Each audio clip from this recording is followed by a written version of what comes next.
Thanks to everybody for being here, particularly our panel. This is a program that we are going to call of chief significance. And I think it's obvious why we selected that name. And a real quick background, I have to tell you, and this speaks to not only my sense of tradition in the fire service, but I know everybody here and everybody in the room as well. But the impetus for this is, since I was honored enough to be selected as a fire chief in Elmhurst, we meet every year at Christmas time. We go down to the American Legion for a bite to eat and a little hospitality and Christmas cheer. And every year I saw a phenomena that was taking place, and it took place here before we came up to the dais. These five guys would huddle down to the end of the table when we were done eating and just talk and tell fire stories and relive the history of the Elmhurst Fire Department, which is a department steep in history, 1836.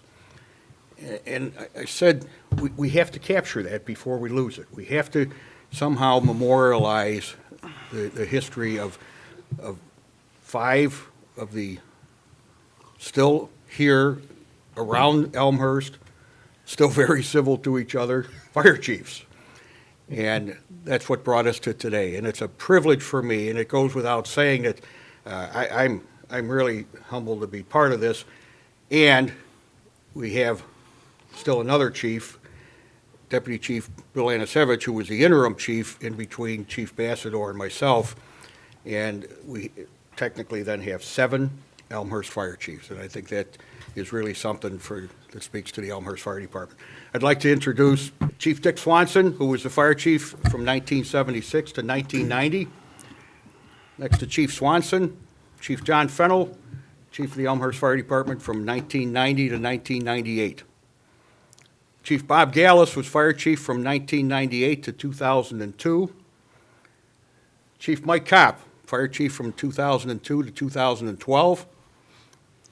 And following Chief Kopp, Chief Jeff Bassador from 2012 to 2016. And what's also unique is everybody worked for their predecessor here, which is an interesting phenomena that I think is going to come out in some of the conversations today.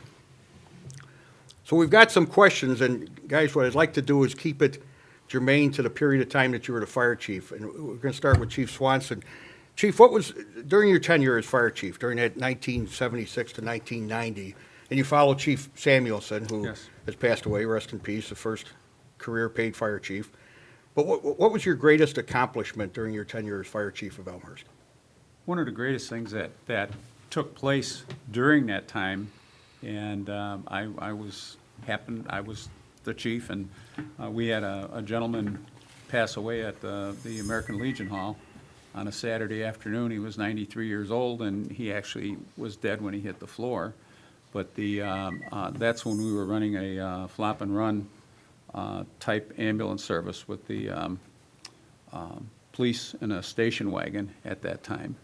And it caused kind of a ruffle, and I got a call from the city manager asking what it's going to take to get paramedics here.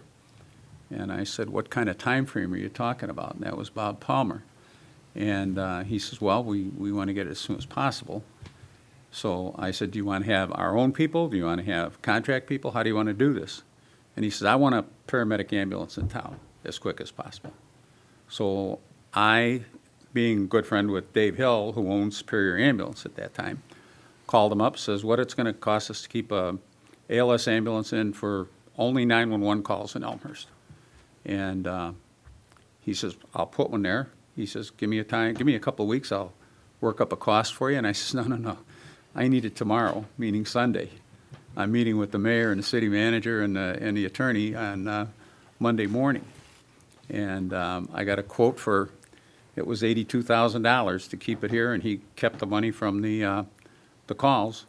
And he put that in writing. I took it to them on Monday morning. It was approved that night at the city council meeting, and the ambulance was in on Tuesday. Wow. And that started the paramedic service in Elmhurst.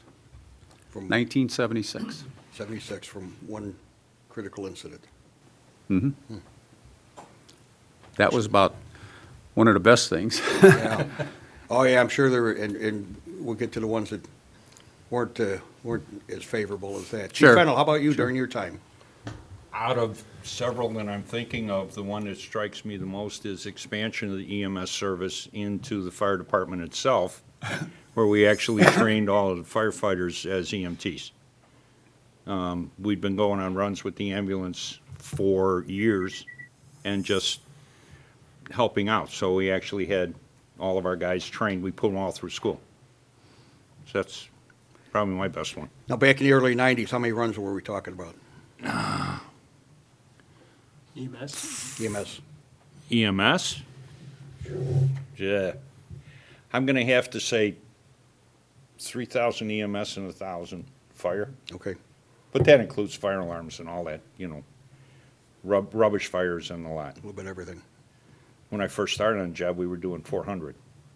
400 EMS or 400 No, total? 400 runs, total. period. Period. We didn't do EMS. Yeah. 400 runs total. Yeah. Chief Gallis? I've thought back about it as I saw your questions here, and probably the thing that jumped out at me is, again, it's kind of an organization thing. I think the most significant thing that happened while I was in my tenure was being able to finally increase staffing on the fire department to include 6 more paid guys, which allowed us to transition into having a battalion chief, which eventually was the battalion chiefs, have them respond to fires, and I think that was the most significant. It was, other than that, getting the hell out of the way and let Mike take it over, but it was probably the smartest thing I did, so. But that was a big thing. That was the first increase in staffing on the paid department in the time I was there, so. So the battalion chief came during your tenure? I think Mike may have came in with the promotions to battalion chief, but we increased the staffing at the time as shift commanders. I think we put in the cars, but yeah. Now, at that time, were we at 2 stations or 3 stations? Well, we still had two stations. Still at 2 yeah. at the time? Okay. When did that transition take place? 77, opened it in 78, and Station 3 was built in 71, up on North York. We opened that, and opened the training academy in 70 and the station in 71. And then with the coming of the underpass in 76, we were able to close, we built this station in 80. Okay. And close the other station. And close the other. Okay. Close 3. We actually kept Station 3 for about 3 years as a storage station only, and we needed it for washrooms for the training academy and storage for there too. When did that actually close? When did it close? Yeah, do you remember when we sold that off? 1985, because I remember going up there, hauling Yeah, stuff out of there when I yeah, first started. it was 84, 85. Okay. So Chief Kopp, 10, 11 years as fire chief, what was the most significant event that took place for you? I don't know if it's any single event, but, you know, either 9/11 happened during Bob's term, I mean, the emergency preparedness and things that we never really thought about prior to that happening. There was that Ryson, I think it was in Japan, there was the anthrax threats all over the place, and it was just the whole buildup of preparedness to a level that we never really thought of before, I think. And, I mean, Jeff could probably talk about it more because he was intimately involved in Mavis when that expansion happened. And the amount of money that the federal government was putting out for preparedness was, you know, unheard of up until that point. And I actually got to experience how well Mavis worked when I went to Hurricane Katrina. And pulling up in that was a sight that I never thought I'd see. You're pulling into a major city, dark time at night. Everything was perfectly dark except for you see flashing lights here and there type of thing. And the ability for Illinois to be able to do that and send the amount of people that we sent down there to help them was extraordinary, actually. So. You're one of the few people from Elmhurst that went down there. Can you speak to that a little bit as far as the contingent that we sent down to help out during Katrina? We went in 2 different, there was a group that went originally, and there was another group that went like 2 weeks later. And it was a 2-week stint that you went down there. I mean, it was, when I first got down there, it was really eerie. It got better by the time I had left down there. They were starting to open up restaurants and stuff like that. When we first got down there, we were basically running as New Orleans Fire Department. We had a 24 on, 24 off shift. For 24 hours, we were assigned to a fire department. I was in a chief's car at the time. I had a driver, a New Orleans firefighter was my driver, and we had 2 National Guard guys with their whatever automatic weapons in the back seat anywhere we went. It was that heightened awareness of who knows what's going on around here. But within a few days, that all relaxed a little bit. But really, the interesting thing that was down there is on our 24 hours off, we're doing humanitarian aid.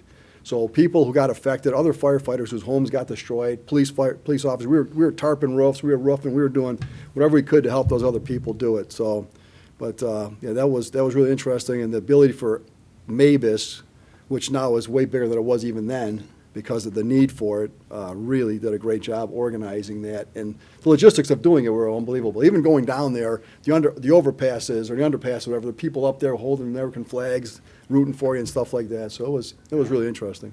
And the point you raised, a lot of firefighters from New Orleans and surrounding parishes, their homes were destroyed, yet they were on the job, doing what they had to do, and then trying to catch up on their days off. So, did you ever think in all the years in the fire service, Mabus would grow to the point that we see it today? You know, as far as a intrastate mutual aid program. I hoped it would. You hoped it would? Yeah. Well, incredible from its early days in Elk Grove Village origin in the early 70s to what it is today. So, Chief Bassador, during your time, greatest thing you saw, greatest achievement? You know, I thought about this, and Mike Kopp and I were talking about this last week. I never really looked at accomplishments as a personal thing. I looked at them as a department-wide, and I told him my greatest accomplishment was that nobody was seriously hurt or killed. I mean, you don't realize how much pressure that is on you when you're, responsible for the department. But one thing that Mike did not mention was Fire Station 2 and building Fire Station 2, the new one. It's in the park. Him and I still joke about it to this day. I still remember the day in August Mike was going on vacation. You know, we had hired the 6 people, so we had a lot more people needing lockers and beds. And Station 2, we were busting out at the seams. So Mike calls me and said, can you get Bruce DeBeal, our building commissioner, down to Station 2 and say, help us out with what would it cost to do an addition off the back of the station. Fast forward how many years, and we got a brand-new fire station. We never thought in our wildest dreams that it would land up that way. We both said we'll never see another fire station in this town as long as we're on the department, and it turned out to be beautiful and really great for the community. But it was a lot of work. It was a lot of work, and we had some really good people, McHugh Construction, that helped us with that, and I'm pretty proud of that. I know Mike is too, and I think it's something the community ought to be proud of. But there was other things, the Starcom radio system, that was something that I worked on. I didn't get to see it actually put in place, but the new DUCOM out at the county building, that was in a long-range plans. And then talking to Chief Freeman, I understand the new CAD system, the alerting system, and I understand there's some challenges with that, but I'm sure you'll work through those. So it was all good, but like I say, nobody got hurt or killed, and that was my biggest fear in 4 years of being chief. And boy, that absolutely is a tremendous accomplishment when we lose over 100 firefighters a year, and we have issues today, unfortunately, of post-traumatic stress syndrome. Just unbelievable. Chief Fennell. No, just an observation. I don't know if anybody's picked up on it, but if you notice, nobody when they're in during their tenure as chief actually accomplishes anything that they started. They are always finishing up what the chief before them started, and they're starting something which is finished up by the chief after them. There you go. This is just a continuous process. Great No statement. one guy is responsible for anything. Great statement. Absolutely. And Chief Bassador mentioned radios and DUCOM, and hanging behind Chief Swanson is a Motorola, what is known as an HT200, HT for handy talkie. And now we're talk about 40-plus years of technological advancement, and we're dealing with Starcom radios that can talk from one end of the state of Illinois to another. And prior, we had the Motorola handy talkies, which you might be able to talk from outside to the first floor, but not to the basement of a building. And those came in right after the megaphones, right? Yes, Absolutely. exactly. Absolutely. The bugles, Trumpets, yeah. yes. So, but just look from my perspective, as a newcomer to the Elmhurst Fire Department, 45 years right here of service and dedication and advancement in Elmhurst, just incredible. I'm going to start with Chief Fennell on this. I'm sorry. Your largest or most challenging emergency Doesn't have to be a fire, but it could be. But your most challenging emergency that you had to respond to during your time? I've got two, all right, because I'm leaving the biggest one for the boss. We had a motor vehicle accident, a gravel bomber, up on the 290 at Emery. Rollover, driver pinned. We had something like 4 departments up there trying to cut this guy out. Turned out after the fact he was HIV positive. We did have some people breach the universal protection, so they were exposed. The windup was, and this was the bigger part of the incident, we were testing 23 different people from different departments for HIV for a year. And coordinating that with the hospital, coordinating that with the individuals, coordinating it with their family, and worst of all, coordinating it with the workman's comp carrier so that the individual identity of the person exposed was not revealed in the medical records, just the code, and the only person that had the code was the chief of the fire department. If somebody ever turned up positive, they could come back to that incident and they would have a viable workman's comp claim. That took us like 3 months and a lot of arm twisting with the insurance company. The other one is in similar vein. We had the ComEd transformer fire that I was not here for. Turned out we had some PCB contamination of equipment, of clothing. Chicago Fire showed up with a crash truck and a battalion chief, and it turned out that they went back to the station without leaving their stuff here. So they carried the contamination back. And then one of the guys went on furlough and carried the contamination home. So we set up testing with the hospital. We had coordination with IDOL, OSHA, and Local 2 was really a pain in the butt until IDOL said we were doing everything exactly the way we're supposed to do it. So in terms of big incidents, it was the aftermath. The incident was significant, but nothing compared to the after effect.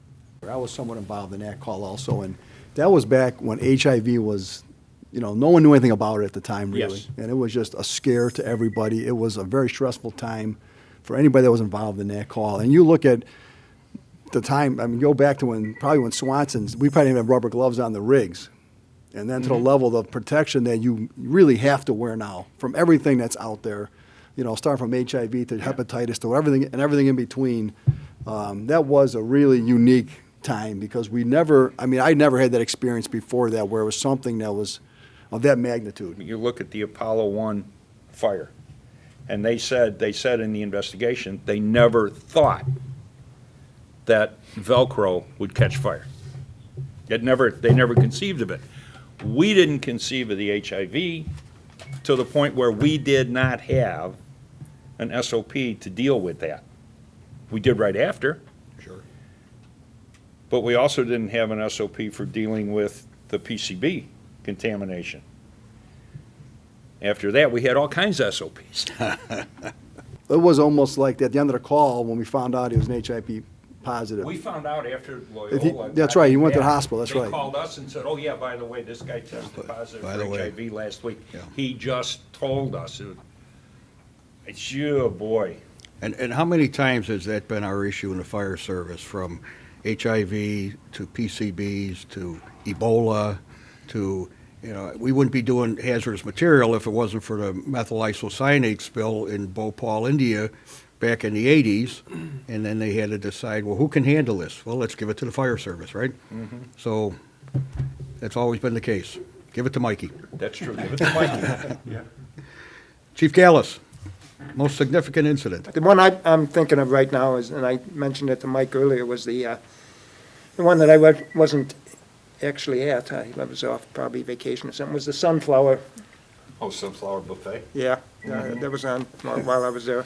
And the reason that was significant, other than we could have had some bad injuries on that one, it led, Mike, as he told me, and as I remember, he showed up on the scene and was able, luckily, to pull the crew out of the building just before it collapsed. And what it brought up, the significance of it, was that we need some eyes outside the building, hopefully all the time, which led to be pretty significant in our argument to the city on increasing staffing so that we can go have that eyes outside, the shift commander, the battalion chief, to keep an eye on the fire operation. So that was significant, and it led to, like I said, to our argument on requesting more staffing. So that's the one I would go back to. Unfortunately, no serious injuries, but It how could many have been. times a significant serious injury or death has resulted in change in the fire service? Absolutely. Sometimes it makes you wonder, don't we operate under a catastrophic theory of reform? We have a catastrophe, and then we change. And over the years, over the centuries of the fire service, that's often been the case, too many times. Chief Kopp? I mean, that, going back to that fire, because myself, Dick Dufort was also on that call.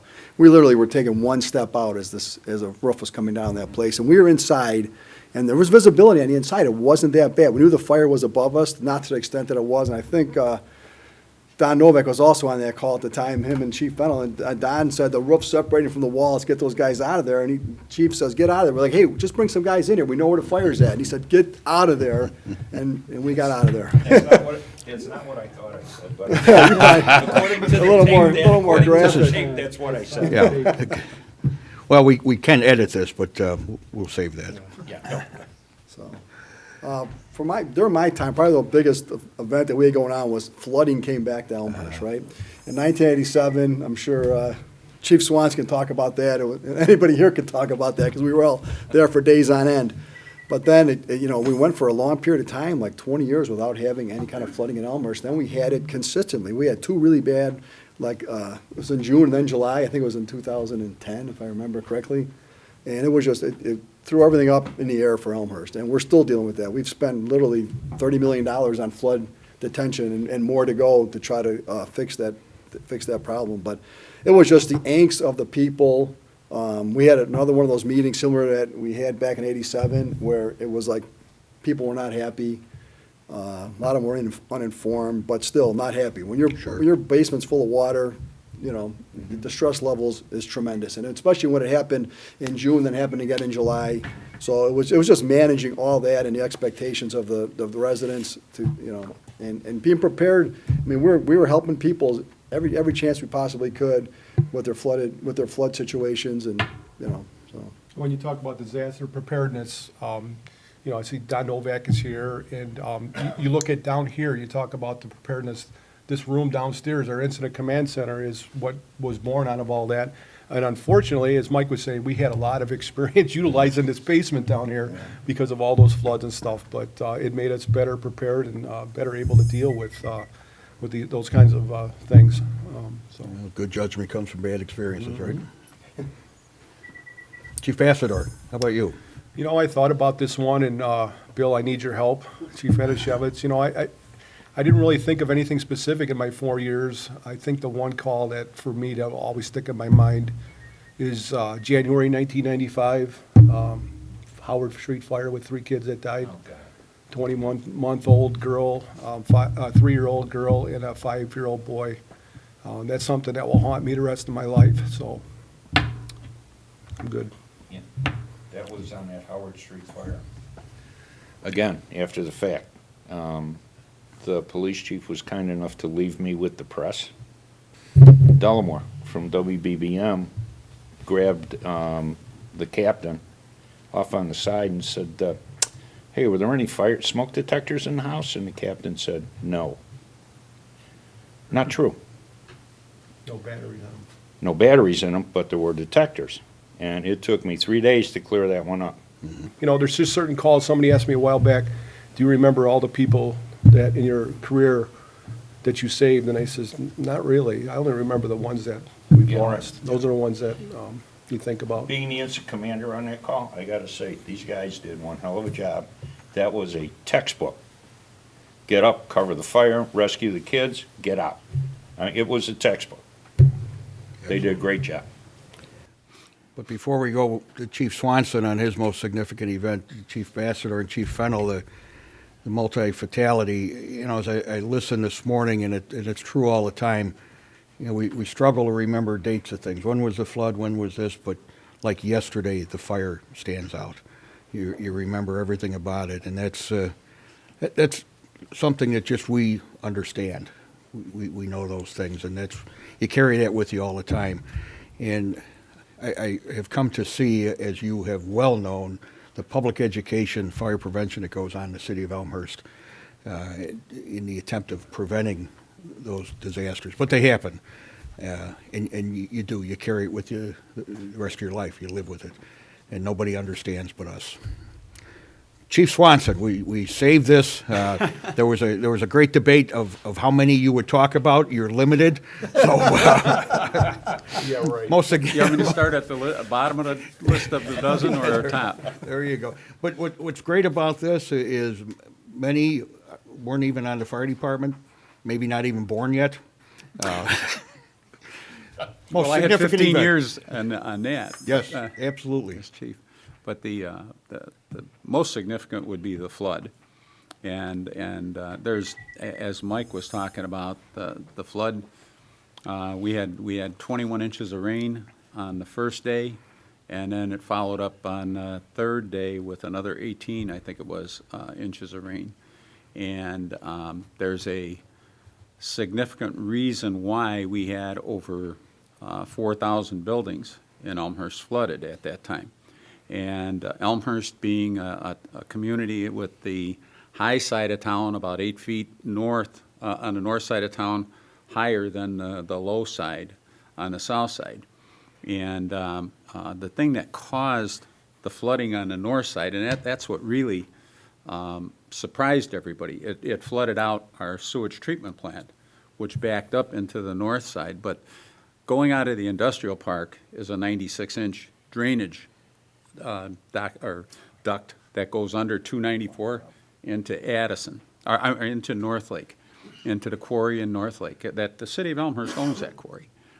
And the mayor of North Lake didn't like the fact that Elmhurst was putting water into North Lake, even though it was in our detention basin. He sent a crew into that 96-inch sewer, two blocks into there, and they built a 4-foot wall with 2 4-inch tiles going through the bottom, so water would be seen coming out of it. And that's what raised the elevation of the north side, flooding elevation on the north side of Elmhurst that flooded out those houses. Is that right? Yeah, and we couldn't even sue him because he died before we could sue him. Yeah, that was that one. But anyhow, when we handled that flood, this was the command center. We made this into the command center, and I had appointed 2 commanders. John Fennell was the commander on the north side of town, Captain Fennell at that time, and Deputy Chief Byrne was the commander on the south side of town. And that went on for about 5 or 6 days. The actual boxes that we called on it were held in for about 3 days, and then we had to redo it again after the second storm hit. And another thing that's funny, and it's a funny thing, when people complain about the underpass flooding, and there's only one reason the underpass floods, is because that's the downtown stormwater detention basin. And so many aren't aware of that. They don't, it's only got a 10-year pump on it? 10-year storm pump, I believe. That's small. Yeah. So it's something, and I don't even remember how many people we rescued and how many boats we had out there. We had something like 980 calls for service. Yeah. And Oh, yeah. And we had a number of serious working fires during it on the north and south side. well, and the one working fire I recall is I had been up for 36 hours up here, Yeah. and the deputy chief ordered me to go to bed. So I went in the back, I put my head on the pillow, and the alarm went off, and we had a house fire right over here on Larch. Flood 87 was to me, was the first example of how well Mavis worked. You know, I never thought I would see a Schaumburg ladder truck driving down Madison on the south side. all the boats that were coming from up north. I mean, it really worked out well. I think at Station 2 at one time, we had 50 firefighters sleeping, working out of that station. And that was the old station, and for as small as that was, and we had guys sleeping on the floor of the ambulance, in the ambulance, just for a place to lay down. So it was an experience. You'll remember who supplied the food for a good portion of our things here was Dick Portillo. He would feed the crews here at no charge, brought in all the food and the people to serve it and everything. And he did that 3 days in a row, I believe. Is that right? And, yeah, he lived right in town here at that time. Not a commercial, because he's retired. Yeah, he's retired. Yeah, that's one of the most significant ones, and our recovery, because I also ran the building department at that time, and ran into the problem with these buildings, as Mike indicated, the basements flooding and the debris down there, and again, when that material was hauled out and put on the curbs, you had a lot of dangerous, very dangerous material that was in there, such as gasoline, oils, combustibles.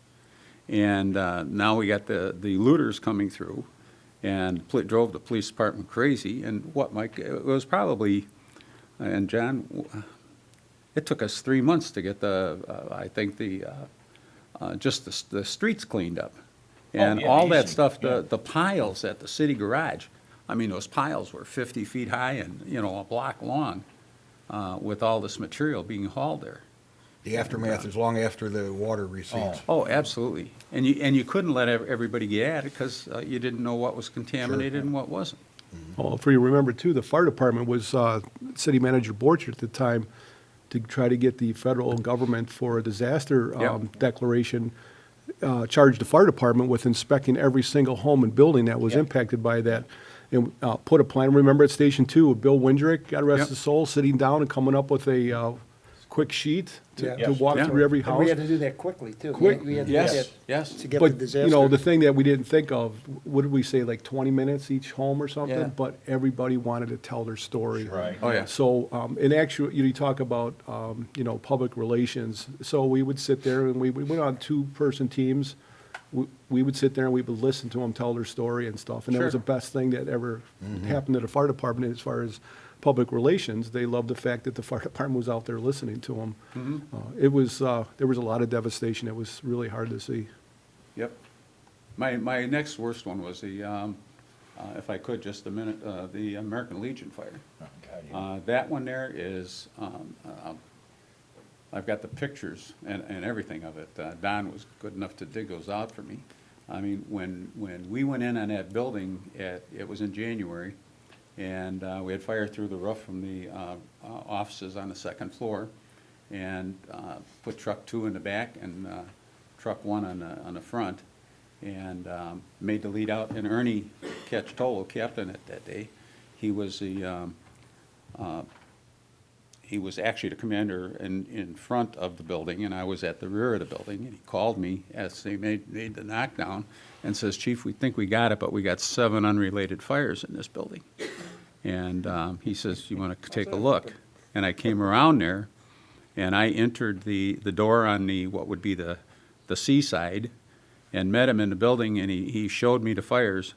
And we had a kind of a weird odor in there, but I was the only one in there that didn't have a mask on, because I was trying to see what was going on. And we walked out the front door under the portico, and the ball of fire followed us out the door. Because somebody had placed about 50 gallons of naphtha in the building.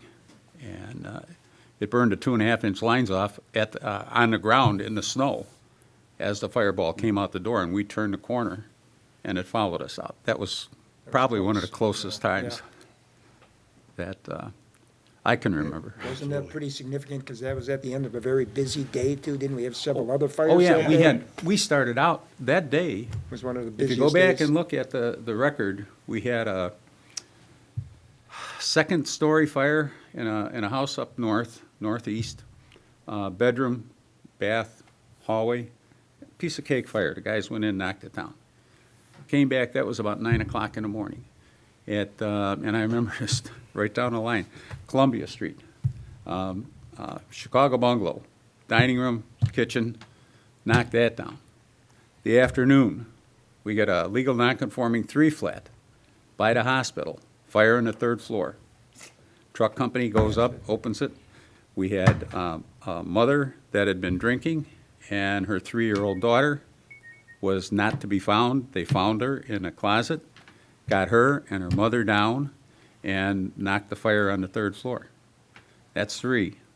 Afternoon, we get a basement fire on Montrose, Hawthorne and Montrose, today. That was a day from hell. And then at 1 o'clock was American Legion. Those were your warm-ups. Now you realize you just upset every new firefighter that's gonna watch this and realize that you had all those working fires back then In one day. in one day. In one day. We didn't have a, He remembers them. we didn't have a dry piece of hose. We brought 2 ladder trucks back to the station, probably 60 or 75 foot extended, Sure. with the jacks out. Temperature kept dropping. Yes. and, Oh, yeah, it started out, it was in the 30s, and it was 17 below zero when we finally finished Right, up there you there. go. That was a 411. Day to remember. So I was on duty that day, right? And the first fire was talking about that 2nd floor fire. And you talked about like tradition, how things get handed down. I was a rookie at the time. And luckily I had a senior guy with me. He was actually Jimmy Gordon. Yeah, man, it was Jimmy Gordon. And he was a very good firefighter. Yeah. And we're going up the stairs and it was hotter than bejesus. And I'm like, where are you going? He goes, let's go, kid. We can make it up here. So it's that first time I realized how much heat you can actually take as a firefighter. And we made it up there, we knocked the thing down, and everything was fine. But without that senior guy with me saying, hey, let's go, we can do this, we end up doing it. And then you learn on that experience, so, okay, next time it's that hot, it's no big deal, let's go, keep going, you know. So. Oh, yeah. But how that gets handed down and the importance of a senior guy, and, you know, none of us can probably emphasize the importance of the firefighters that were working for us during that time. I mean, that's the success of this fire department. It was not us, it was all the guys that worked for us. But it was a Absolutely. training Absolutely. program Oh, yeah. that was created. It was a training program of taking care of each other and the educational part that we were starting to get into at that time.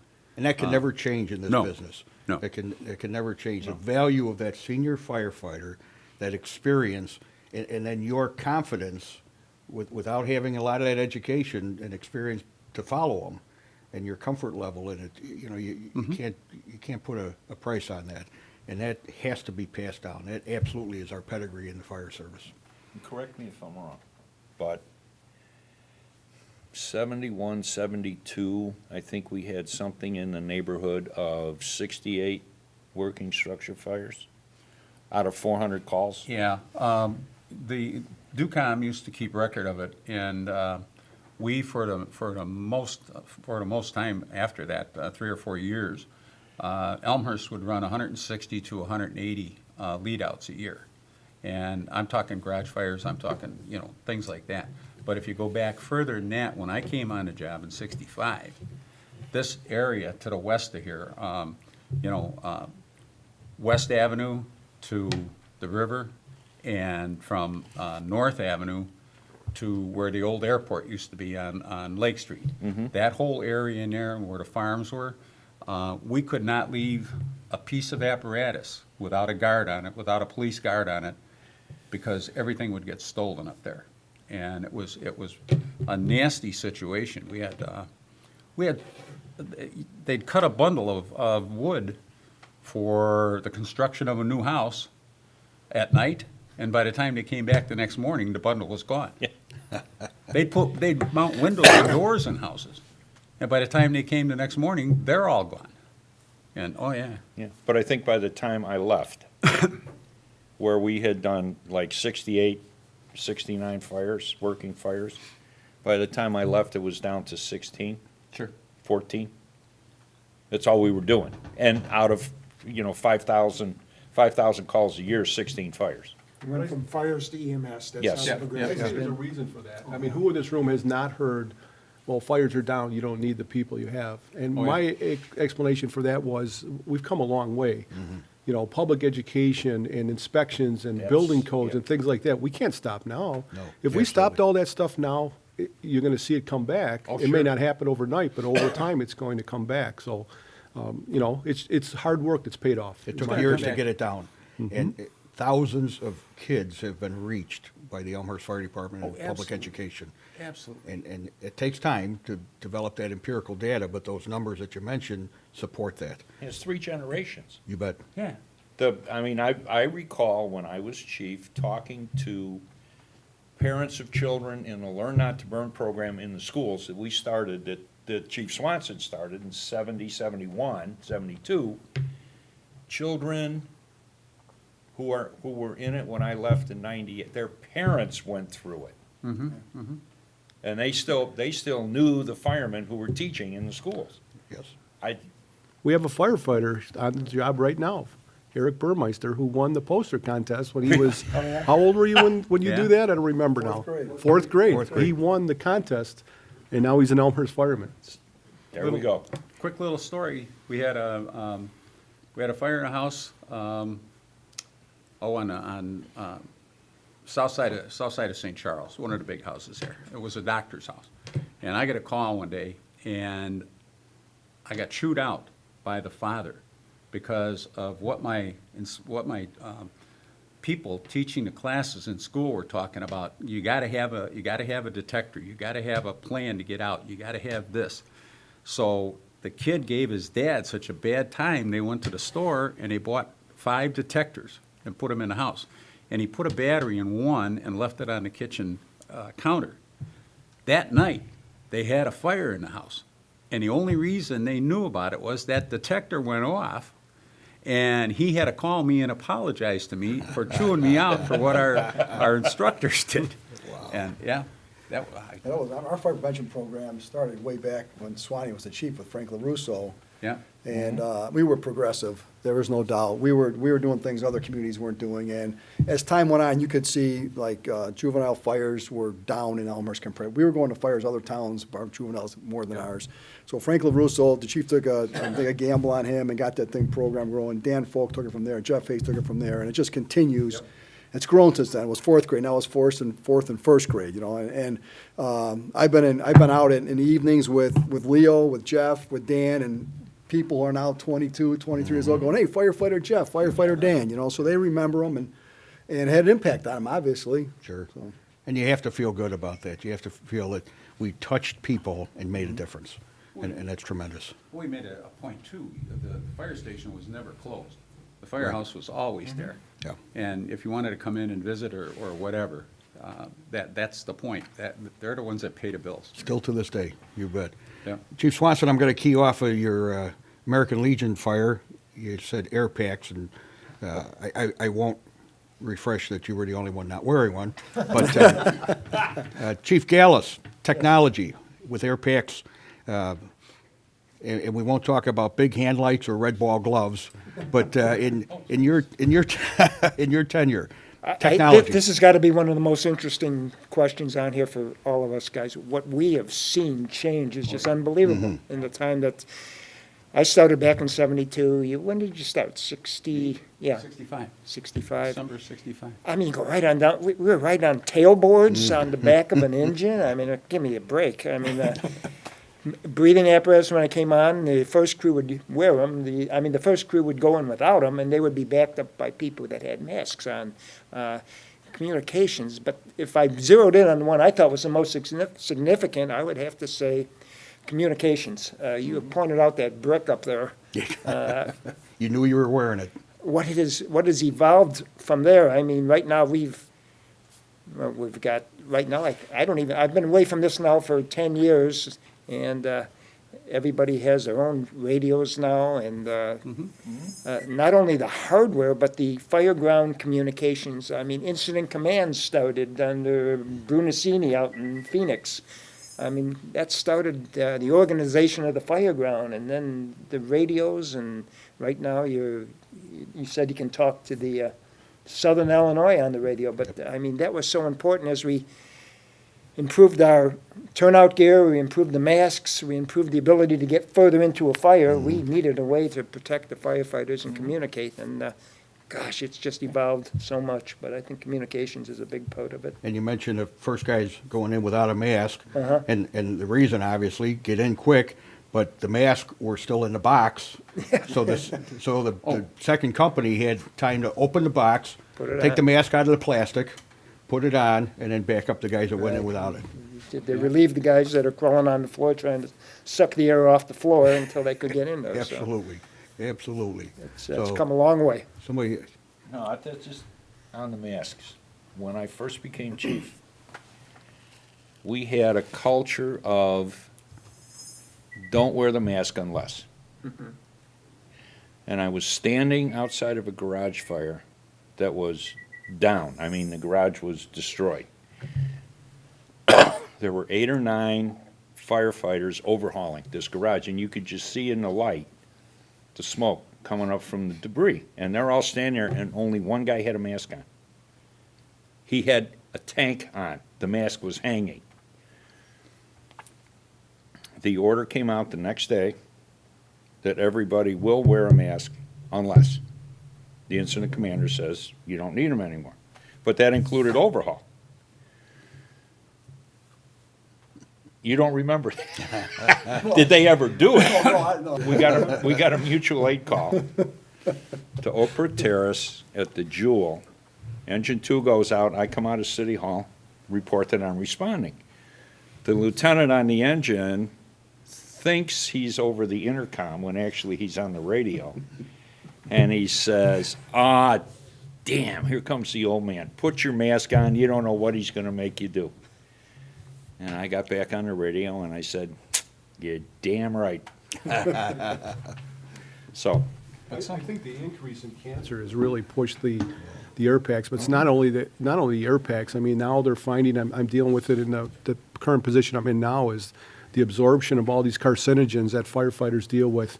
You know, the most absorbent part of your body is right here, your neck. And when the hoods came out, and what we used to do, the first thing that went on, you put your hood on and you kept it around your neck. And I was pretty diligent about washing my gear, but I would take my gear, my gloves and my hood, and throw them on the floor, and I'd throw the gear in the washer and I'd wash it. The hood I wouldn't wash, I'd take it, I'd put it was constantly around my neck. So, you know, NFPA will say did a really good job of educating the fire service on the dangers of carcinogens and the air packs and all that stuff. So it's something that I think the newer firefighter really needs to heed the warnings and really pay attention to that, because, you know, we all know firefighters. How many have we had on this department that have passed away from cancer or, you know, stuff that they were exposed to? It's way over the average of the normal population. So I think it's just something that's real important that we really need to push to our people today. Cancer awareness. Yeah, for sure. Chief Cop. I don't know if it came out during my chief's time, but the technology advanced even greater. It was a thermal imaging camera. I think the ability to see inside a fire really made a big difference. Before that, it was all touch, feel, try to stay connected, whatever it may be. When that camera came out, it was like, wow, this is really cool. And they're able to do a search really quick, find fires really quick, overhaul, looking for extension of fires. We found some that we would have not found otherwise. You can see the heat on the wall, open that up, hey, there's a fire behind it. So I think that technology, and it continues to grow. It's getting smaller and smaller. The first one we had was, you know, almost took 2 hands to handle it. Now it's very lightweight, quick, easy to use. So I think, like Bob said, the technology just keeps getting better. Elmhurst was one of the first ones that had their own command center, if you will, set up in Squad 1. And we had that, we would take that out to fires, and they would run that as our incident command vehicle. And we didn't have to bother DUCOM on entire incident. We had that for years until the county got theirs. Really, from my time as a chief, we had just some outstanding elected officials that they supported us 100%. We like that MIC we have right now. There's not many communities that have something as nice as we have, you know. Absolutely So and all our gear, all our equipment. Absolutely. They spent the money that they needed to keep us as, like, we consider ourselves a premier fire department in DuPage County. Chief Ambassador, technology. For me, back in '93, Chief Fennell, then Gallus and Kopp, had me involved in the apparatus purchasing and equipment purchasing. And I'll have to say the technology advances in apparatus has just been tremendous. From LED lights is probably a really big one. A light package, warning light package on a fire vehicle years ago used to draw about 40 amps on an alternator. Now you have a light package that draws about 1/4 of an amp. So that was huge technology advance. Fly-by-wire, every light would have a wire going back to it. Now they have one wire that runs to the back that runs everything. Electronic transmissions, electronic engines. They hook a computer up to the engine, tells you what's wrong with it. It's crazy. It's been, a long time in coming, but it's a lot of education. And, you talk about this, the city council, part of the thing, Jim Hassler used to be a mechanic here. When we would buy a piece of equipment, we would include in that bid for him to go to school, whether it be E1 or Pierce, to learn how to work on them. And that paid off huge dividends, being able to, understand the intricacies of that fire apparatus. So I would just have to say apparatus and equipment. It's come a long way, and it's a constant thing to keep up on it. And to talk, what Mike Kopp had said about our elected officials, they would ask questions. I remember the last ladder tower we bought before I left. I had 5 aldermen come in my office, sit down, ask me questions. When I got done, they said, "You answer all my questions, I'm satisfied," and they gave us, gave us their support. So as long as you answered the questions and you were open and honest with them, they always approved it. So I always felt lucky that the city of Elmhurst, they always provided, the best equipment and training that we could provide our people. Chief Swanson, what did you see in the way of technology and advancements back in your time? At that time, I would have to say the mandatory use of masks and the fitted masks. And we had our own fitted machine where we could, fit our guys and test the machines all the time. And that was, I figured, that was very important. And then we ended up where, I think I was the one that issued the order, no more riding on tailboard. And, everybody argued with me, when was the last time somebody fell off the rig, off the back end? It was me. The strap broke, and I was laying on County Line Road, County Farm Road, County Line Road. And the engine took off and still went back to the station, all the way to Grand, and came back around, and one of the paid-on-call guys was there and gave me a ride back to the station, and I beat the engine back to the station, and they didn't even know I was gone. I have to echo Jeff's situation, though, about injuries and no serious injuries, and I only had 2, and both of them ended up in disability pensions, but that was because of knee damage, and one was at the American Legion fire, and the other one was something up north. I don't recall where that was at. But it was Gene May and George Lavelle. Gene May was in Larry Turner's house. He kicked in the front door. Oh, you're right. And he collapsed his You're knee. right. Chief Fennell, technology during your tenure. When I came on the job, we were refilling breathing apparatus off of a larger tank, putting it in a bucket of water to cool off the heat from friction with the air going into it. We evolved at Station 3, so that puts it late 70s, 78, 79?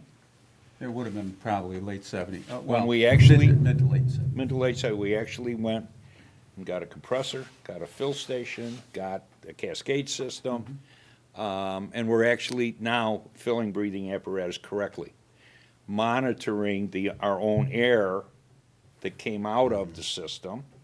Instead of, we had a pseudo filtration system that you had to, we were using it absolutely incorrectly for years because nobody ever explained until we looked it up that you actually had to have the filter at about 2,800 PSI before it actually filter out all the stuff in the air. And we were doing it, as the bottle filled up, the pressure increased, so we didn't start filtering it till the end of the cycle. All right. The other one's hearing protection. What'd you say? Exactly, huh? What? There's still debates about that. Whether or not hearing protection is necessary, well, ask any of us here, huh? Ask everybody who's suing Federal Signal over the Q siren. Q siren, right. That's been going on since I was in the fire marshal's office, so that's like 15 years. But I would have to say the hearing protection, those are 2 technological advantages. And I wanted to bring up something about elected officials. we were sitting in a PSNA meeting with the mayor, Marcucci. And we were going through stuff. Oak Brook had a fire they called Mutual Aid. I told him I was going to leave the meeting and respond to the fire. Well, the head of the committee and the mayor both wanted to go. Sure, come on, let's go. So I took him down there, realized we were going to be there for a while. It was a working fire with hidden stuff. So I said, why don't you guys take my car and go back? I'm going to be here for a while. I'll ride back on the engine. The next morning, the mayor called me upstairs into his office, and he said, by the way, order a new car. Okay, one more comment. I talked about it, getting a new car. It made me think of the fire apparatus. When we first started, there was some rough apparatus around, and it was made out of steel, so it rusted. And you talk about the pride of firefighters. There was one firefighter, was engineer. He'd come on duty. If there was rust on there, he would put a piece of duct tape over it and paint it yellow to match the truck. 'Cause he would, yeah. Yes. He wouldn't drive a rusty Yes. rig down the Yes. road. Wow. And that's a great segue, Chief Cop. How about the changes you saw in apparatus, in the tools we use for tactics, in what we chose to use and change, and how we migrated from one thing to another here over time? I think, it's funny you talk about the cycle of things. Jeff talked about buying the ladder tower, right? Now, our next rig we're gonna be buying, we're not gonna have two ladder towers anymore. We're going back to a straight stick, which is what we had before we bought the ladder tower, right? So it's a cycle of what's the right apparatus for Elmhurst. And part of it, like I think Jeff talked about how important mutual aid is, it's like, that's part of it, right? So now it's just not what Elmhurst needs, it's what's around us that can help us do it. So there's ladder towers all over the place. Do we really need another one? Let's diversify what we can do, right? There's good things to do with a ladder tower, there's good things to do with a straight stick. Now we have both those options. If we need another ladder tower, there's one next door, right? So Exactly. I think just the technology, like Jeff said about apparatus, it's off the charts, the things that have changed, the technology throughout the fire service, not just, on the rigs itself. But the color of fire trucks, though, that was one thing that actually we started changing when Jeff and I were, and it wasn't the easiest thing to do, but we thought it was the right thing to do. And you might disagree with us being a fire chief from a yellow fire truck fire department. But Files changing. Absolutely. Red Yeah. engine Yeah. versus Changing red. back. so we didn't paint any of our rigs at the time. We just said if we buy new ones, we're going to go red. And if you go back to the studies, Solomon, I think his name was, he did all these color studies. And at the Dr. time, I could come to some agreement with what he was saying, but that's when light packages was a gumball on the top of your fire truck. That was about all you had. So there was no. So now with the light packages we have right now, and people do recognize a fire truck as red. And I remember he talked about Deputy Chief Byrne driving. He thought he had a yellow car also, and he got pulled over as a taxi one time. And Was he mad? and the idea that people thought, and was a school bus behind him. There wasn't a fire truck behind him. And nowadays with the light package we have right now, there's a difference obviously, but. I think going back to the red, it's the tradition of the fire service also, but I think the science backs up to it also now as compared to back in the 70s. And to talk about the politicians, so when Mike and I talked about this, Mike said, let's go out, let's find the material to defend this. And we did. We found articles that said LED lights kind of wash out the color, so it really doesn't matter. The other thing is we went to our manufacturers and they said, if you're going to trade a rig in, which we usually did, we're going to give you less money for a yellow one. Well, we went and sat down with Tom Borchard, city manager, and 2.5 minutes, he was convinced, okay, let's move to red, but we got to do it by attrition. City council, you're buying a red fire truck, they asked the questions, and they supported us. So, I don't know, what do you have left, chief? Two yellow? That's it. Two Yeah. yellow, so, and then, we were talking earlier, his previous department is starting to move that way too, so. The actual requirement to change to yellow was from the city council. I in fact voted against it at the time, and at the committee aspect. And the reason that they did it was because of the amount of accidents that were taking place in the fire department with the red apparatus. And not so much the ambulances, because ambulances, they're small things, they're moving around all the time. You don't get that much problem. But we were having accidents with the big apparatus more than we should have been. And that's what changed it. And it was the vehicles getting hit, not the fire apparatus causing the accidents. So that's what the impetus was And it for was- changing to It was chromium. better, it showed up better at night, Right. correct? That was the idea. Right. Well, lime green was in there somewhere Yeah. too. And then there was the state, the Department of Transportation, Omaha orange was big back in that time period, and the Darley yellow, but you know, the fire service was accused of chasing shiny objects at the time, but there was scientific evidence that we were trying to follow. Nowadays, like you say, with the light package. Chief Ambassador, how about what's on the apparatus? You know, except for what I spoke of earlier, I would have to go with what Chief Gallus said with the radios, and we have computers, MDTs in the computers, or in the engines now to help you find your way, and just to get that communication and information. You're looking at information as you're going to the call. You know, I think the technology is probably already out there where they're gonna have a chip on your helmet or in your air pack. We're gonna be able to track you inside the building. You know, Mike spoke to your gear and how much heat you can take. I mean, it's all about firefighter safety, which is a good thing.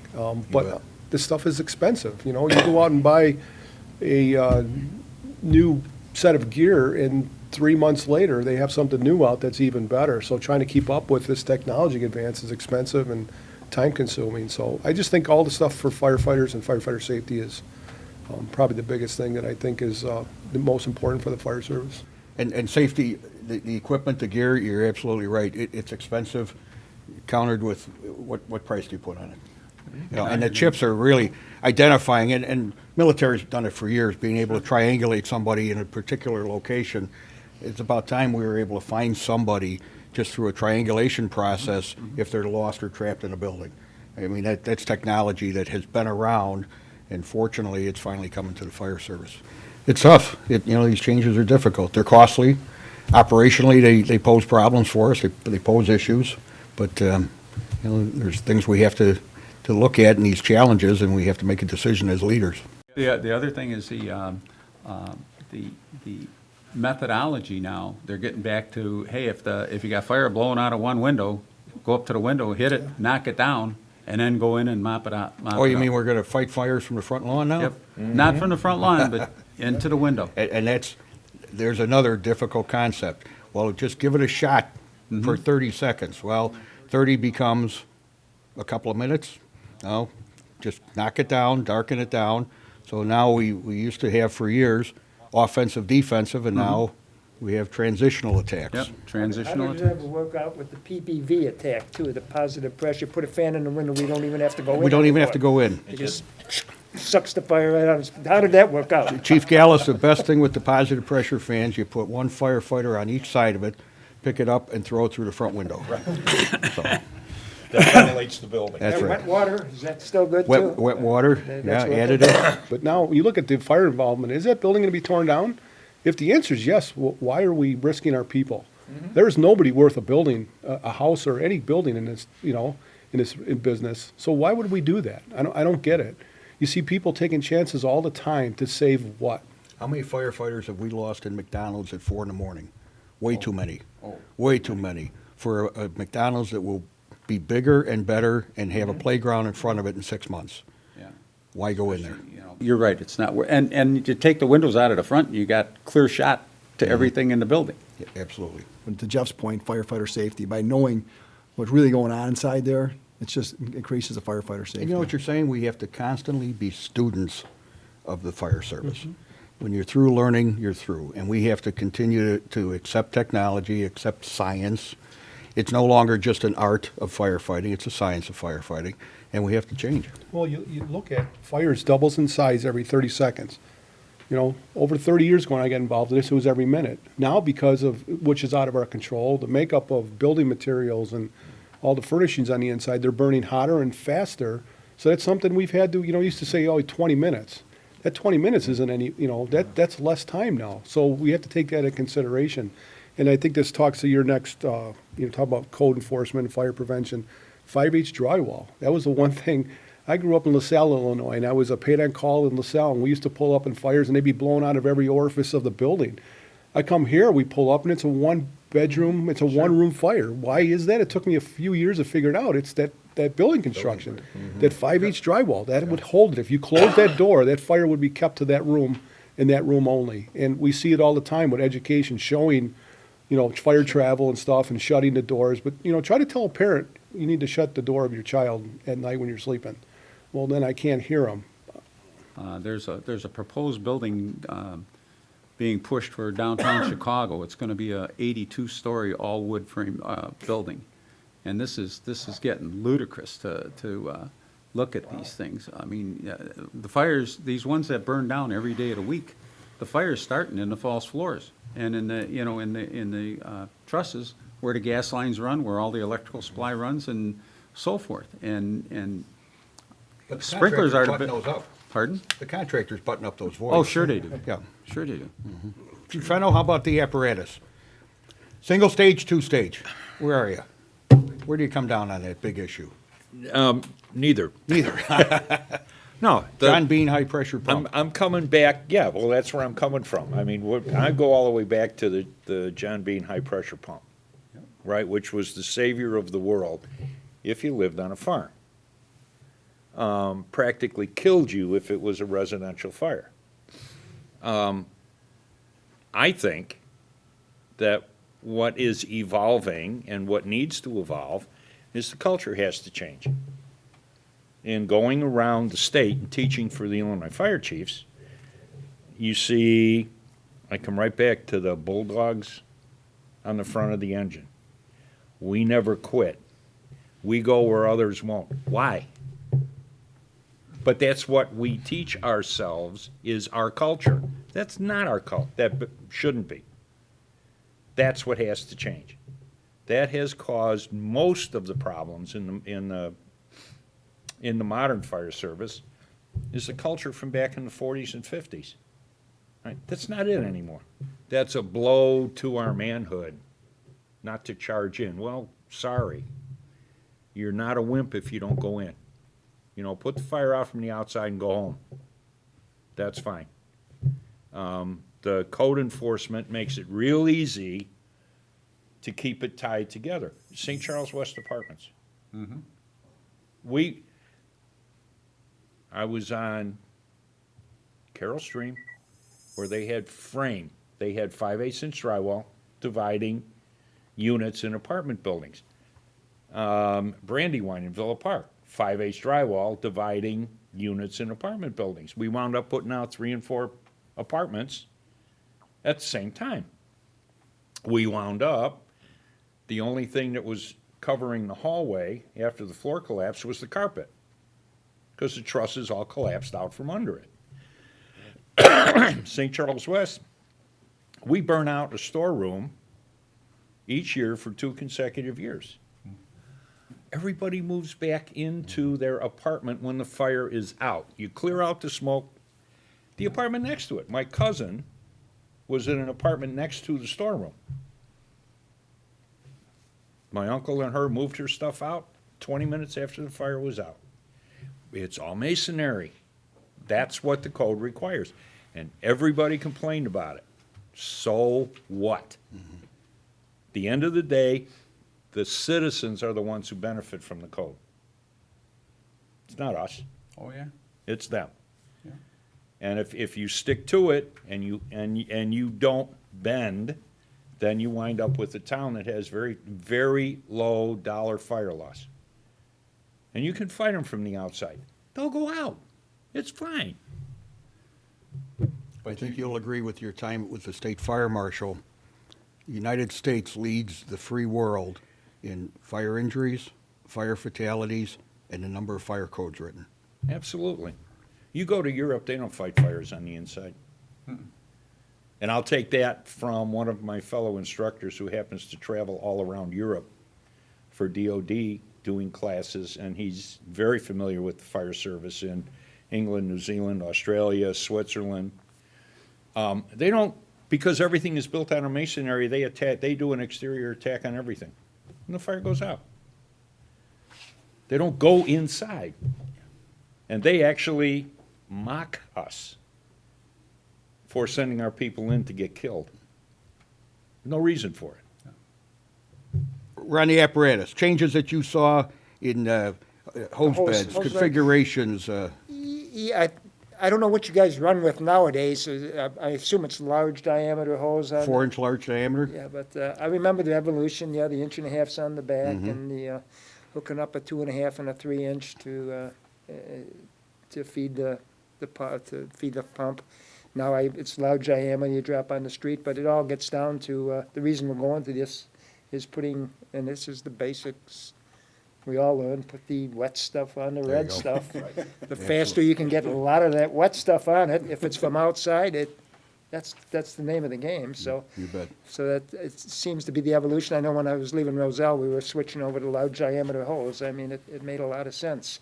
And I remember one of the big fires that we had here was that Builder Square fire. Oh, yeah. Many years, when I was just a brand-new lieutenant. And I remember going in on that fire, and we took a 2.5 in there rather than the 1.5 inch, which would have been easy to drag in there. And it put a lot of volume of water on the fire, and we were able to knock it down right away. So I think the evolution is, larger diameter hose. They're As coming back. operations changed, we talked several times about doing outside exterior firefighting. Have your procedures changed at all? Have you addressed that, or? We have, as a result of the studies, Yeah. absolutely transitional attacks. What's your first company? What's your manpower? How much fire do you have? Being able to take a quick calculation of critical flow, and do you have enough to make conversion? And if not, darken it down. Change the flow path, change the conditions that you see. Get ownership and get control of the building before you commence an interior attack. That's come a long way, because I remember when I started, it was as soon as you could get in that building. I mean, it's kind of the reason you became a fireman too, you grab a hose and get to run in a building and put a fire out, that was part of the culture you're talking about. Oh, yeah. And who wants to stay outside? You think you can die then, though? In the wintertime, it gets cold out there, God, yes. so. So we've already woven through the conversation, fire prevention and code enforcement, but Chief Bassett, the impact over the years of what we've done in the city of Elmhurst. Oh, I think, we're one of the premier departments, and we do have a lot of codes. And to Chief Swanson, our Fennell's comment is, they're there to protect our residents. They're not there to get us more money for a building permit or to cause them problems. I mean, at the end of the day, it's about protecting, there's a reason for them. I really would like to go back to what Bob Gallus was talking about with the hose, but not only do we enjoy the equipment and stuff here, but our infrastructure in the city of Elmhurst. When you look at, and you say you don't remember this, but when ISO came in 1985, 86, I drove this guy around who worked for ISO at the time testing fire hydrants. And I remember that there were a few hydrants. I specifically remember the one on Prospect, the one by the college. Yes. That it was under diameter. We needed to increase that. And the city of Elmhurst spent the money. We increased those, put hydrants where, we have hydrant spacing every 300 feet. We had large diameter water mains where we need to have those water mains. So it's more than just the fire department. We know ISO has to do with the dispatch, the fire department, but the water supply is a huge part of that. And we worked well with, our water department here as far as inspecting hydrants and making sure those hydrants, anytime something was broke, they would fix it. So, you look at the other communities, they don't have that luxury that we have here with a great water system, so. And don't you feel that ties into code enforcement? How can we ask a property owner to sprinkler if we can't support Absolutely. the sprinkler system? There's over 20 million gallons of water in storage here, I believe it is. And Tom's got a big part that he played in that, and working with Bob Palmer at the time to get Chicago water and to get we had the facilities to receive Chicago water. What was it, about 6 or 8 years before the actual Chicago water was delivered here. We had a rescue in the 96-inch water main on Roosevelt, or on Butterfield Road, 2 blocks into the 96-inch water main. And before it had water in it, they were testing it. I know you can speak well to the code enforcement and fire prevention during your time.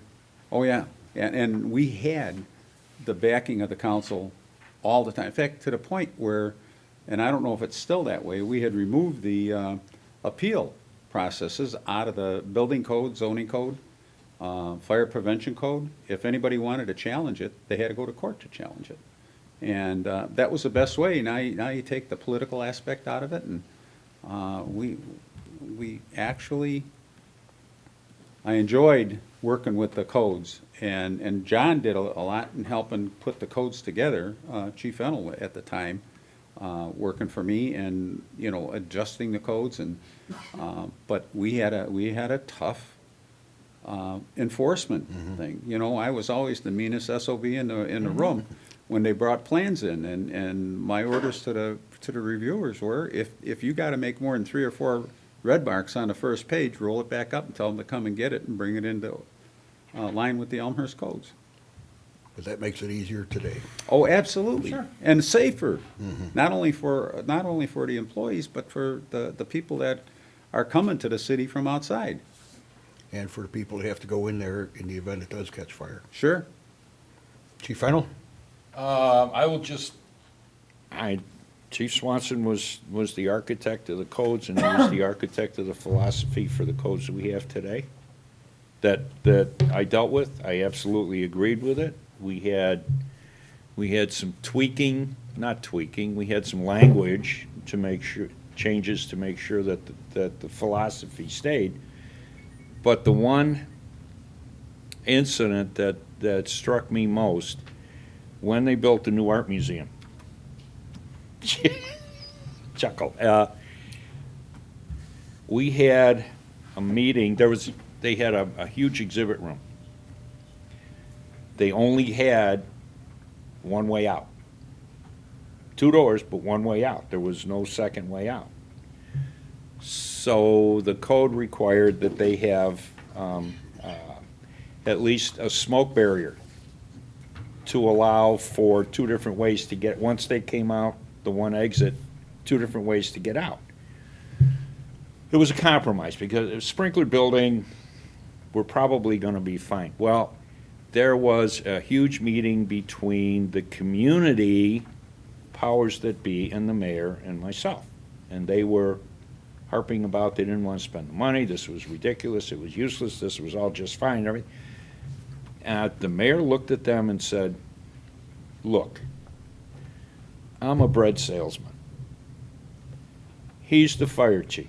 He's the expert. If he says this is what it's got to be, I got to listen to him. And that's where we're going. 6 months later, we went on a tour of the art museum. I was standing back about 5 feet. The mayor leaned over to the city manager and he said, damn, I'm glad I listened to him. Well, funny story. So the day before that meeting, I was in your office, and this is my first time ever meeting Tom Marcucci, Mayor Marcucci. Okay. And he walked in the office and he said to me, excuse me, he turned to John and he said, you tell them that your answer is my answer. He turns to me and he says, I'm a bread salesman. He goes, what the hell do I know about fire safety? He goes, I can't live with myself if somebody dies in that fire. Yeah. And I was like, I'm just sitting there. I had never met the man before in my life, but he's a mayor. I'm like, I was totally impressed. Like, he didn't try to pull political and say, we need to back off. He supported you 100%. And he was always like that. Yeah. And all the Well, mayors were. and that was his disarming statement. That's 180 degrees from who he was. He knew everything that was going to happen before he walked in the room. But I'm just a bread salesman. The Columbo technique. Yeah, exactly. But that's where codes have gone here, and I got to tell you, other people have followed our lead and our philosophy for the most part. Yes. I know that you were building commissioner too, weren't you? For a little while, For a little while, then it switched over. I wasn't, but I remember Elmhurst was notorious with contractors especially. Everybody would say to build in Elmhurst is a whole different ballgame than the surrounding communities for most part. So the codes were always very tough, and I forgot who mentioned it. I think Jeff said the 5/8 inch drywall compared to 1/2 inch, 5/8 fire code drywall. I mean, it's been a great benefit to the village, but codes are so important, and right now, we're back to a building commissioner separate from the fire chief, you Yes. said? But it's always been very important in Elmhurst, led by Chief Swanson, and it's played an important part, so. I think going back to Chief Swanson, if you look at our codes, the increase in our codes were basically increased for firefighter safety. We don't have, you can't put 1/2 inch plywood on a roof in Elmhurst, right? And people have tried it, we made them tear it off. Right. and put it back on. So it's 5/8, it's not half inch. And look at the 5/8 drywall compared to that, it's all, a lot of those things, no trusses were allowed, no, those TGI still allowed, because firefighter safety was a driver for a lot of the code we put in place, so. That's so great to hear as the fire chief and the assistant city manager, that the codes are for public safety, the occupant safety, the firefighter safety. And that, coming from you, and it just happened to work out that you were the final say on the fire prevention and code enforcement, but to hear that, I think is so critical, because it is ultimately, should we have to go in those buildings, that it's a well-built, well-protected building for the most part, and the code enforcement over the years, over the decades, has produced that. I mean, I think no one was doing, at 0 square feet, you have to sprinkle a building. We were like the first people to do that. There's still towns, you can build a building that's not a large building and still not sprinkle it, right? Right. Not in Elmhurst, you can't do No. that. It's not just codes, but it's being able to take a situation, compromise, find alternatives to get to the end. And that was the York Theater. The York Theater, we fought with them for years to sprinkler that building. When they remodeled it, they were fine with sprinklering it, but they were short $400,000. The city loaned them $400,000. The York Theater paid it back in less than a year. Best move they ever made. Best move they Best, ever made. absolutely. Well, and what happened from that is what was previously a downtown that had not sprinkler one is all sprinkler Well now. sprinkled. Yeah. The evolution of 30 years got it all done. And it Doesn't happen started out overnight. with the York Theater. So to kind of bring this first chapter of chief significance to a close, Chief Swanson, where's the fire service? We're all still involved. You never retire from the Right. business. Where's the fire service going to be in 10 years? I have to say tongue-in-cheek on this, because I see what's going on, and I'm one of the guys that helped start the consortium testing with College of DuPage. And they just ran a class for 4 towns, 5 towns, or a testing for that many towns. We were one of them. Pardon? We were one. Yeah, but there was, I believe the number I heard, there was like 60 people that showed up for that test. And I can remember the time when the first one we ran, now I was chief at Winfield when I did this, and we had 300 and some odd applicants, and nobody was hiring in that period of time, but we were running it for 7 towns. And we probably took, I know 2 people off of there, and a couple of other ones went off of that list. But I'm really concerned about what's happening out there now. And it's dollars.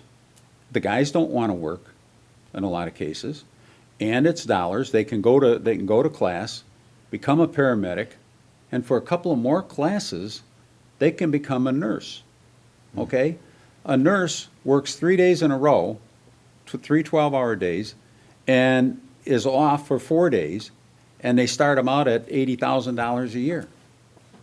And there's no way in the world that the fire service, the municipalities, can afford that kind of thing and the benefit packages that those nurses are getting.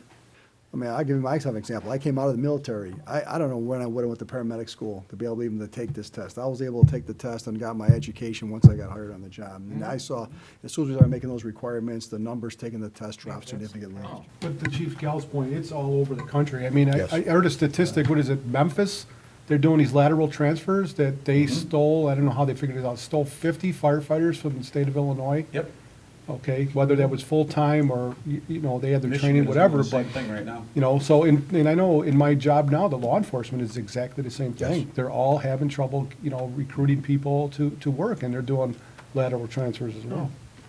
Chief Fennell, 10 years, look in your crystal ball. I see 10 years of tradition unaffected by progress. The world's only going to be here 12 more years anyhow. I know, So- everything's got, is it 12 years Yeah, now? well, it might be down to 11 now. Okay. I mean, everything is a slow evolution. The way change works best is when it's slow. 10 years is a very quick time, It is. so. Chief I think Ellis? the change, it'll I'm change, sorry. but it'll be small. That's all. I'm interested to see what we talked about 47 years ago was consolidation in the fire service. I know it's Yeah. still Oh, being boy. considered here in There you go. DuPage County, and is it going to ever happen, or, I think that you know? train is pulled Really? out already. But that's the one thing I think might see happen. I know they've done a lot of consolidation of different purchasing and things like that, but will they take the next step and make you chief of the DuPage County Fire Department? Maybe or not something? wholesale No. consolidation, but I Functional. absolutely see we have to do more together. Yeah. That we have to break down these parochial subdivisions. Chief Cop, a decade out. Decade out. I think science is going to continue to make us change, whether we want to or not. And I think two things that we have to focus on to be successful is one is, Jeff brought up, is cancer in the fire service. It's huge. You read any article about it, it's huge.